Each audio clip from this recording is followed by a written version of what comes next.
ชิคล้ายๆโยชิคล้ายๆฟอย มีความละมุนคล้ายๆโยชิ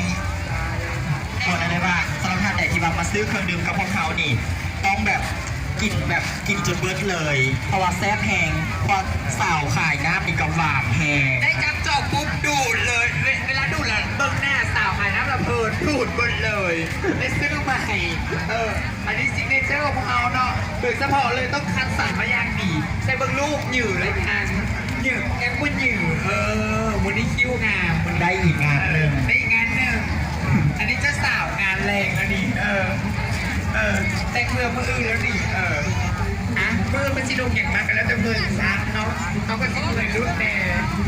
น้องลูกค้าเราอย่าลืมอย่าพลาดเราสำหรับบูธดาวคาเฟ่หรือว่าบูธจะทีลุงของเขามีอาหารการกินหลากหลายให้ท่านนั่งได้เลือกกันเลยโดยจะเป็นเครื่องดื่มก็จะเป็นการแลกเนาะหรือว่าอาหารเขาจะเป็นขนมเขาจะเป็นพวกที่หรือว่าอาหารไทย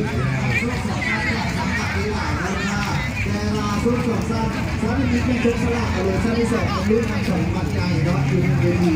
เจ้าเนาะคือว่ากับโซ่เลยนะคะคือมีผู้ใดที่ว่ากับโซ่นะโซ่ตลอดเลยที่ได้ซื้อโซ่3 ถุงกับกระเป๋านี่ก็เป็นโซ่มาละซื้อครบ80ที่ก็ได้จองก็ได้เป็นของเราแล้วเนาะนะแค่มาเด้อลองซื้อครบ3 แสนแล้วมาจงเอาซื้อครบ3 แสนจะได้มาจงเอาของรางวัลทางหน้าเวทีนี่เลยทุกคนเนาะและการแข่งขันรถไปดูที่สุดท้ายของเรารถจักรคันนี้เด้อรถจักรไฟฟ้าคันนี้จะเป็นคล่องไผ่